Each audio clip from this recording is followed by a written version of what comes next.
Allô, allô. Oui, bonjour Rémi. Bonjour Thomas. Il Je suis- y a un petit problème de réseau. Oui, exactement. Je n'avais plus de réseau au moment où tu appelais. Enfin, je devais ne plus en avoir auparavant, mais je m'en étais pas aperçu. Voilà, je refaisais un petit point un petit peu sur les aides en attendant. Donc toi, de ton point de vue d'expert comptable, comment ça se passe à l'heure actuelle et puis comment les entreprises s'en sortent dans ton cabinet? Alors, ben, plutôt bien. Plutôt bien. Je dirais, je rencontre pas de très grosses difficultés vis-à-vis de mes clients. Ouais. Bon, en même temps, j'étais très proactif depuis le départ. Je les ai pas mal accompagnés. J'ai fait beaucoup de démarches pour eux. Et au final, j'ai, on va dire, juste quelques dossiers qui ont des difficultés avec les banques, on va dire, pour faire simple. Mais sinon, sur le reste, ça suit plutôt pas mal.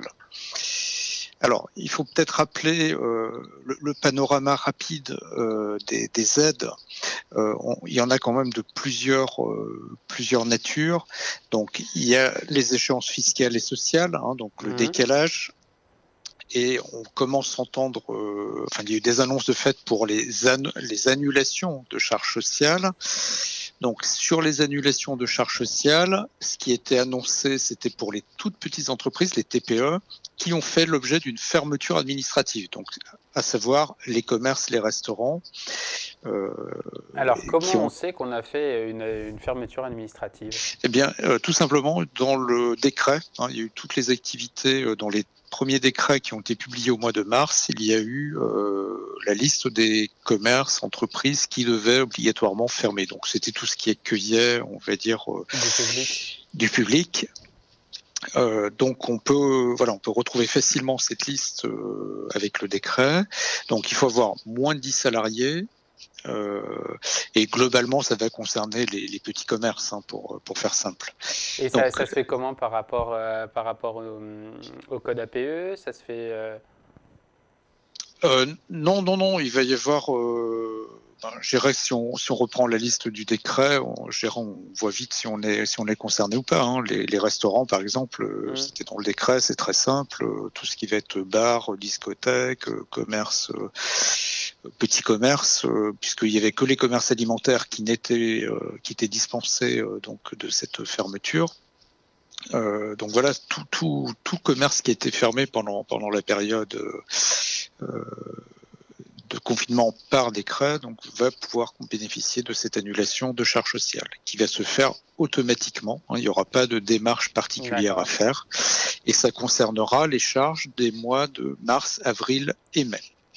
Et probablement au-delà pour ceux qui vont rester fermés, tels que les commerces de restauration, les bars, les hôtels, je pense tout ce qui va rester fermé obligatoirement toujours par décret devrait pouvoir bénéficier également de cette annulation de charges. Mais pour l'instant, il n'y a pas eu d'autres annonces que cela, donc il faut attendre les décrets qui seront pris par le gouvernement pour vérifier les ayants droit. Ça, c'est on va dire, c'est les charges sociales. Il y avait également donc l'aide du fonds de solidarité, les 1500 €. Donc ça, je dois reconnaître, ça a très bien marché, c'était très efficace. Les impôts ont répondu vraiment présent et c'était, je dirais, relativement rapide. J'ai pas d'écho et pas de connaissance de difficultés à ce niveau-là. Dès lors que l'entreprise remplissait les conditions, faisait sa déclaration sur le site impôts.gouv particulier, on va dire dans les jours qui suivaient, il y avait donc un message, et s'il y avait un problème, les impôts donnaient tout de suite un message en disant veuillez retourner et puis corriger tel ou tel élément. Donc plutôt efficace, plutôt simple et plutôt rapide. Ouais, et puis nous, on avait eu un problème pour se connecter. Franchement, au téléphone, très agréable et puis très réactif. C'était assez remarquable. Donc, à tel point que ça fait peur si jamais on va avoir des retards avec eux par la suite. Ah bah oui, bon, en même temps, il faut souligner voilà, la grande réactivité et puis c'était efficace. Hein, je crois qu'on peut le souligner. Alors, ça marche plutôt pas mal parce que il y a eu 3 milliards d'euros de distribués au niveau national la semaine dernière pour 2 200 000 entreprises. Et si on prend sur le périmètre Bourgogne-Franche-Comté, c'est 99 millions d'euros de versés. Et ça se répartit, on va dire, par exemple en Bourgogne, la Côte d'Or c'est 20 millions, Saône-et-Loire 20 millions, Lyon 11 millions et la Nièvre 7 millions. Et puis côté Franche-Comté, le Doubs 18 millions, le Jura 10 millions, la Haute-Saône 7 millions et Territoire de Belfort 4 millions. Donc a priori c'est ça marche plutôt bien. Ouais, c'est plutôt des commerces qui en bénéficient, 25%. Des bénéficiaires des aides, l'hébergement, la restauration, ensuite 15%, les autres services à peu près 14%, la construction 12%, et c'est à peu près, je dirais, comparable à ce qui se fait au niveau national. Hein, ce sont les mêmes proportions. D'accord. Alors, ensuite, ça c'est le niveau 1. On a le niveau 2, c'est l'aide de la région. Donc là, c'est un dispositif qui vient en complément. Alors, il faut avoir comme condition, il faut avoir bénéficié du premier volet, c'est-à-dire qu'il faut être parmi les bénéficiaires des 1 500 euros. Il faut avoir au moins un salarié, qu'il soit en CDD ou en CDI. Il faut être dans l'impossibilité de régler des dettes sous 30 jours ou de ne pas pouvoir assumer des charges fixes sous 30 jours. C'était pas l'inverse? C'était pas le fait qu'il fallait qu'il n'y ait pas de salariés? Non? Non, ça a toujours été au moins un salarié. D'accord. Et ensuite, il faut, comme dernière condition, avoir eu un refus de prêt, que ce soit du PGE ou de crédit trésorerie par la banque. Donc ça veut dire que les conditions sont, pour le coup, par contre, très très restrictives, puisque je dirais que bon nombre d'entreprises ont pu bénéficier, en tout cas dans les TPE, ont pu bénéficier des 1 500 euros. Donc celles qui n'ont pas pu en bénéficier, celles qui n'ont pas pu avoir de PGE plutôt, vont être, on va dire, marginales. Donc, ce qui veut dire que l'aide de la région, alors elle est limitée en plus, c'est 2 000 euros si vous faites moins de 200 000 euros de chiffre d'affaires et 5 000 euros si vous faites entre 200 et 500 000 euros de chiffre d'affaires. Donc, elle est quand même assez ciblée. De mon point de vue, il ne devrait pas y avoir beaucoup d'entreprises qui devraient en bénéficier. Bon, mais j'ai pas de statistique, j'ai pas d'informations là-dessus. D'accord. J'ai fait la demande pour quelques clients. Alors, pour l'instant, ça s'est bien passé. Est-ce qu'on peut mettre le site internet de la région sur l'écran? On va sur le site de la région. Hop. Et une fois qu'on est dessus, on va sur information coronavirus. Ploup. Et après, tu te souviens où est-ce qu'il fallait aller faire? C'était les fonds d'urgence pour... Non.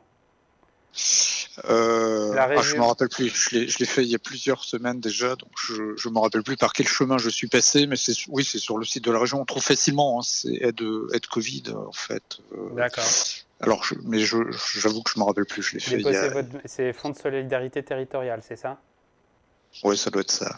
Mais voilà, je sais que j'ai trouvé assez facilement sans que ce soit difficile à trouver.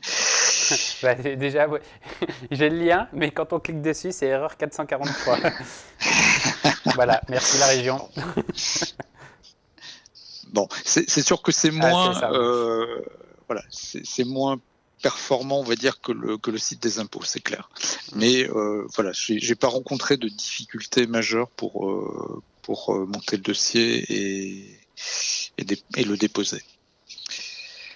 Alors, ensuite, donc l'autre grosse mesure d'aide, c'est les PGE, donc le prêt garanti par l'État. Ça aussi, ça marche plutôt bien. Ça marche très bien. Il y a, je dirais, très peu de refus. Le taux de refus est en moyenne de 2%. Au niveau national et au niveau régional également. C'est un bon mécanisme on va dire pour amener la liquidité tout de suite et permettre de rassurer, de passer le cap. Alors, bien entendu, ce qui est préoccupant, c'est les 2% de refus, parce que ce sont peut-être les entreprises qui en auraient le plus besoin. Et c'est pas toujours, on va dire, c'est pas toujours justifié. C'est-à-dire qu'en fait, d'une banque à l'autre, ce sont pas les mêmes critères, ce sont pas les mêmes appréciations. Alors, celui qui connaît le mieux son client, c'est bien entendu le banquier qui lui sert habituellement de partenaire et de fournisseur, mais force est de constater que d'une banque à l'autre, il y a quand même statistiquement, visiblement, des différences très nettes d'appréciation. C'est-à-dire qu'il y a des banques qui accordent des prêts, même si elles savent que leurs clients sont peu ou prou condamnés, mais elles acceptent de prendre le risque, de toute façon, qui n'est que de 10% pour elles, sachant que ce n'est pas des très gros montants non plus pour des entreprises, des petites entreprises, quand d'autres banques vont être sur des positions beaucoup plus rigides, beaucoup plus difficiles. Et j'ai le cas pour notamment un de mes clients, dont la banque, de manière assez incompréhensible, refuse obstinément, même avec l'intervention du médiateur du crédit, refuse obstinément d'accorder le prêt, alors que de mon point de vue, c'est une entreprise qui a les moyens de rebondir, de repartir, qui n'a pas de difficultés particulières. Mais là, je pense que c'est lié aux consignes de la banque et à l'intermédiation du conseiller qui n'a pas fait le job, qui n'a pas défendu le dossier, qui n'a pas... Voilà. Donc c'est des cas qui sont potentiellement difficiles. Tiens, j'ai une question d'un internaute qui demande, mais alors dans ce cas-là, quelles sont les banques qu'il vaut mieux privilégier pour aller leur demander? Alors, je dirais que vous allez... Les chefs d'entreprise vont pas avoir beaucoup de choix non plus, parce que dans un premier temps, ils vont naturellement se tourner vers leur banque habituelle. Et puis ensuite, si vous n'avez pas de réponse positive, moi je dirais qu'il faut mieux privilégier les banques mutualistes qui sont quand même sur une approche beaucoup plus humaine que des banques d'affaires. Les grandes banques d'affaires qui sont, malgré qu'elles inondent les écrans de télé et la radio de publicité en disant nous sommes présents, nous accordons des prêts et tout le tout team, force est de constater que c'est paradoxalement celle qui en accorde le moins. Donc, chercher l'erreur, mais je pense que la publicité sert certainement à masquer, on va dire, les dégâts. Voilà le comportement qui n'est pas très glorieux, reconnaissons-le, sur un certain nombre de dossiers. Donc plutôt des banques mutualistes, mais après la difficulté, c'est qu'il faut que le banquier qui ne vous connaît pas accepte d'ouvrir finalement un compte et de vous accorder un PGE sur votre bonne mine, alors que le banquier qui vous connaît mieux, lui, a refusé. Donc c'est pas simple, c'est vraiment pas simple comme situation, parce que là, pour le coup, la banque a quand même un pouvoir assez exorbitant de vie ou de mort sur l'entreprise. Et tout le paradoxe, si vous voulez, c'est que par exemple dans le dossier là qui m'occupe beaucoup, parce que finalement j'y passe beaucoup de temps et beaucoup d'énergie, et bien finalement la banque a accepté de bouger en disant finalement au chef d'entreprise, on vous accorde pas le PGE, mais puisque vous insistez, puis on l'a défendu, argumenté avec des tas de prévisionnels, enfin bref, c'est hyper lourd. Ils ont finalement accepté en disant on veut bien vous faire le même montant que le PGE, mais en prêt personnel. Voilà. Et cette fois, vous mettez votre maison en garantie. Voilà. On en est là, alors que l'enjeu, honnêtement, c'est une très grande banque nationale, au logo rouge et noir, je ne citerai pas le nom, mais... qui aime beaucoup le rugby. L'enjeu pour cette banque, sur ce dossier-là, le risque est compris entre 2 000 et 4 000 euros. Voilà l'enjeu. Et donc pour ça, ils sont prêts à accorder 40 000 euros de prêt à la consommation, tout en demandant aux dirigeants de mettre en caution, en garantie sa maison. C'est choquant. C'est choquant parce que pour eux, le risque étant de 2 000 euros à 4 000 euros, selon le montant du PGE qu'ils voudraient accorder, on peut se dire que la banque ne dépend pas de ça, d'autant plus qu'elle prend chaque année 4 à 5 fois ce montant-là en frais pour mon client. D'accord, ouais. Donc c'est assez incompréhensible et quelque part assez cynique, je trouve. Mais voilà, bon, malheureusement, ce sont des pratiques qui existent. Mais du coup, tu as essayé d'ouvrir, enfin d'aller voir des banques mutuelles pour ce cas-là, ou vous persistez, vous resterez chez eux? Pour l'instant, on traite avec la banque, on va jusqu'au bout de la négociation avec l'aide du médiateur. Et puis, si on voit qu'il n'y a vraiment pas moyen, en parallèle, on ouvrira d'autres demandes ailleurs. Mais c'est vrai que c'est plus compliqué. C'est quand même plus compliqué quand on arrive dans une autre banque qui, je veux dire, a d'autres chats à fouetter pour le moment et voit pas forcément d'un bon œil arriver des clients spécialement pour le PGE qui ont été refoulés d'autres banques, quoi. Donc c'est vrai que c'est compliqué et c'est quelque part injuste puisque toutes les banques n'ont pas le même niveau d'appréciation et voilà, je suis convaincu qu'on aurait été client dans une autre banque initialement, c'est un dossier qui n'aurait posé aucun problème et qui aurait eu son PGE comme tous les autres. Et là, on est obligé de passer des dizaines et des dizaines d'heures en négociation, en tas de trucs dans tous les sens, juste parce que le conseiller n'a pas fait son boulot, parce que sa hiérarchie a donné des consignes en disant on veut pas accorder à des entreprises trop fragiles, etc. Ouais. Ou alors ils ont peut-être des secteurs d'activité en disant non, c'est pas la peine, on oublie et puis hop. Oui, voilà, en l'occurrence, c'est la restauration, donc secteur, on va dire, fragilisé s'il en est. Mais pour autant, ça n'excuse pas ce type de comportement. C'est vrai que c'est un peu choquant. D'accord. Et sinon, pour d'autres aides, est-ce qu'il y en a d'autres déjà Alors oui, il y a d'autres aides. Alors peut-être juste un dernier mot sur PGE quand même, juste pour rappeler, à la semaine dernière, il y a une semaine, au 7 mai, il y avait 93 milliards d'euros de demandes de PGE et 67 milliards qui avaient été accordés. 90% c'est pour des TPE et elles absorbent à elles seules 60% des montants. Ce qui veut dire que les 10% restants, c'est des ETI, des entreprises taille intermédiaire, qui elles absorbent 40% des montants.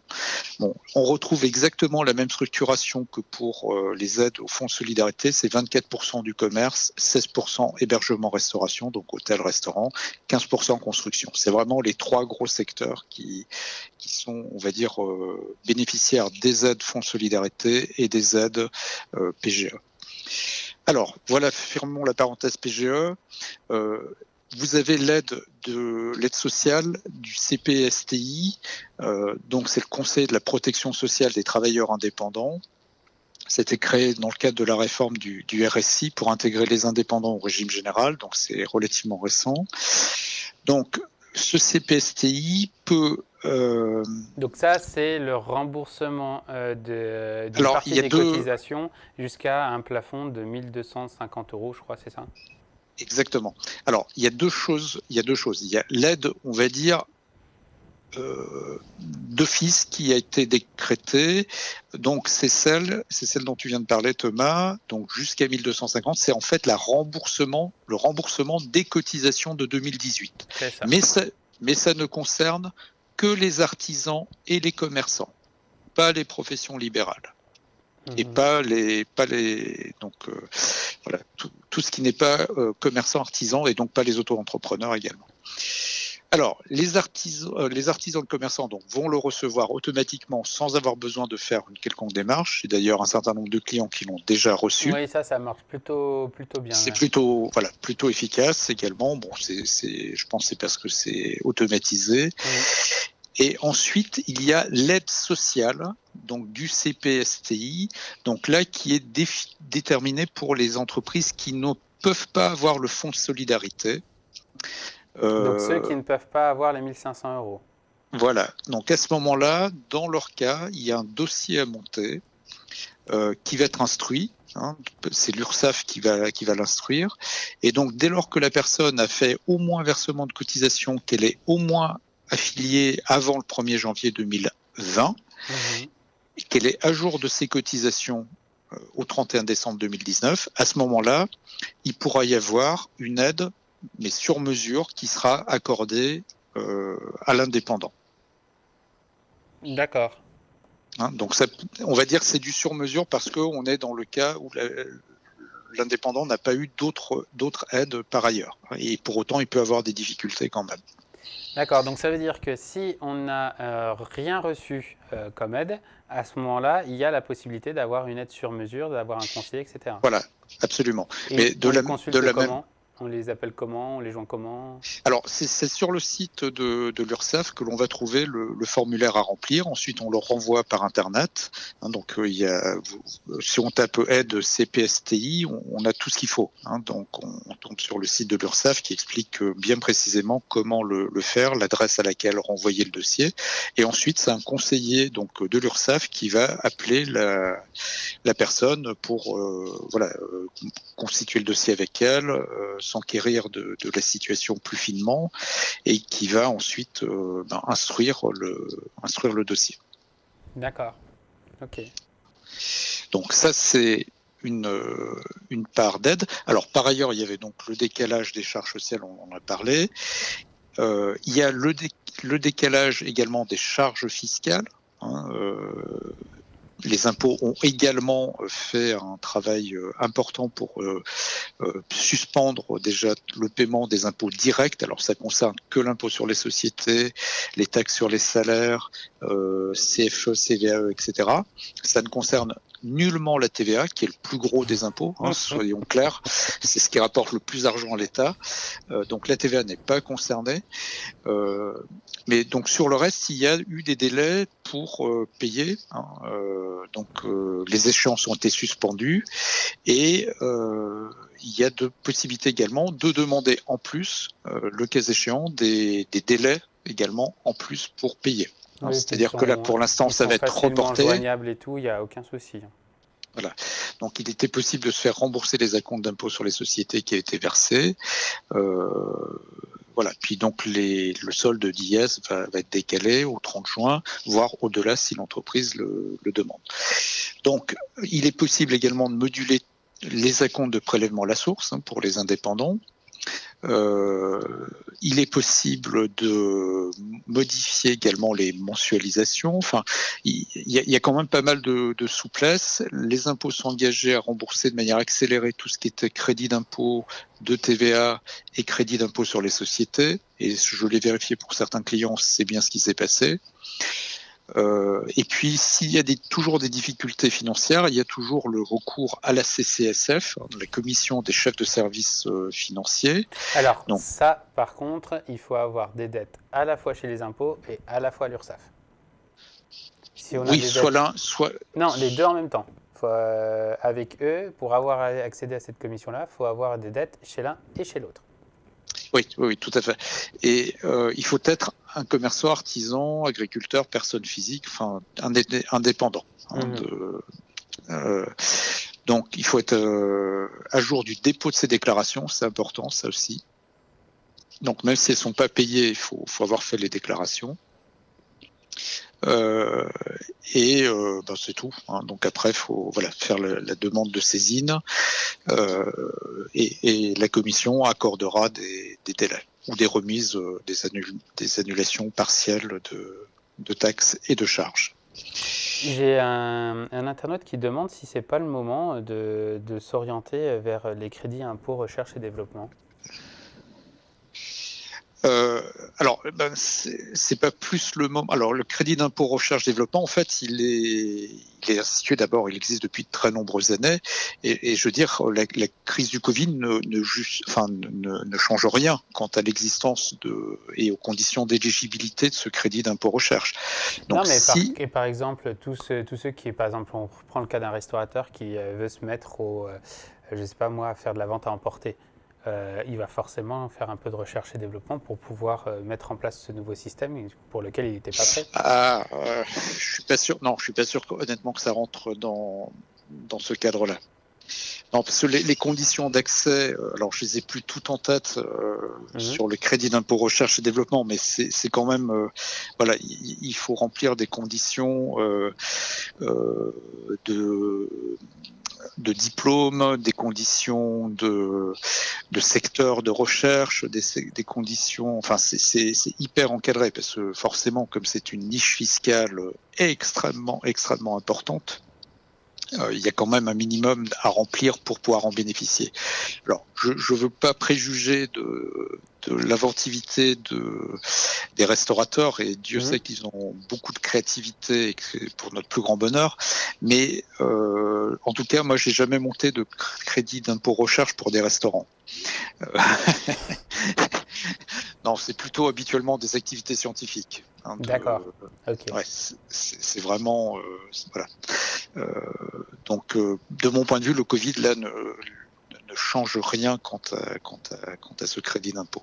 D'accord. Alors, pour finir sur les aides, il y en a quand même. Il y avait d'autres aides quand même. Il y a également donc le différé de paiement des factures EDF, eau, etc. Donc ça, c'est pour les TPE et PME qui ont bénéficié du fonds de solidarité exclusivement.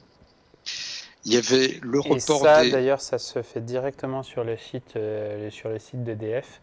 Par contre, alors, moi, je ne sais pas si je peux me connecter à mon compte. Mon espace client, entreprise, me connecter. Alors, autant le système pour pouvoir faire la déclaration, il est très clair. Par contre, pour la suite de l'instruction du dossier, il n'y a absolument pas d'informations. Je vois par exemple, nous, alors moi dans mon cas, il y a un total à régler de 1100 et des brouettes. Le report, l'échelonnement a été fait le 6/05 et c'est toujours en cours, quoi. Il n'y a toujours rien. D'accord. Et autant les démarches sont faites, mais après les demandes, une fois qu'elles sont instruites, j'ai l'impression qu'il n'y a pas forcément un... Voilà, ah bah voilà, elle est là. Non, oui, c'est ça. Prise en compte de la demande le 6/05/2020, traitement de la demande le 13/05, et tu sais pas, il y a marqué réalisé, mais tu ne sais pas si c'est accepté ou refusé. Oui, bon. On va dire qu'ils sont moins performants que les impôts.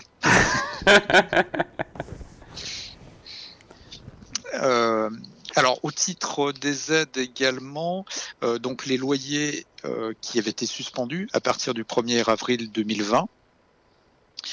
Donc ces loyers-là vont continuer d'être suspendus pour les activités qui sont arrêtées par décret. Hein, donc toujours nos fameux restaurants, etc. Donc eux, les loyers vont pouvoir continuer d'être suspendus. Par contre, pour tous les autres, les commerces qui ont pu réouvrir, eh bien, logiquement, là, on va commencer à prendre attache avec les propriétaires pour voir de quelle manière ça peut s'échelonner, s'étaler et trouver, on va dire, un bon accord, quoi. Et ce que je comprends pas dans tous ces trucs-là, c'est le propriétaire qui a des crédits, etc., pour gérer le bazar, etc. Lui, il n'a pas été éligible à beaucoup d'aides, donc il s'est retrouvé sans rentrée de loyer, mais par derrière, il devait toujours payer, ou alors des reports de crédit lui ont coûté une fortune parce qu'il n'avait pas le choix. Oui, alors je dirais qu'effectivement, il faut distinguer peut-être les situations de différents bailleurs, c'est-à-dire qu'il y a des bailleurs qui sont des immenses groupes qui possèdent des tas de locaux commerciaux, industriels, etc. Donc eux ont traité directement avec leur banque. C'est fait principalement sous la forme, on va dire, de report d'échéance, de décalage de remboursement de crédit, etc.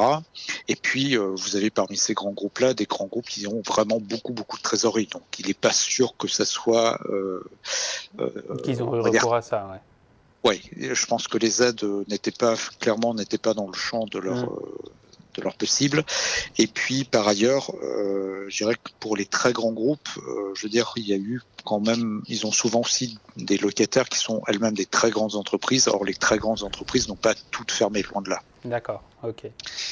Et puis, il y a les petits bailleurs, on va dire, les particuliers qui louent un petit local commercial. Hein, donc, ça peut être des commerçants à la retraite, souvent, qui ont loué leurs locaux avant qu'ils avaient avant d'être en retraite.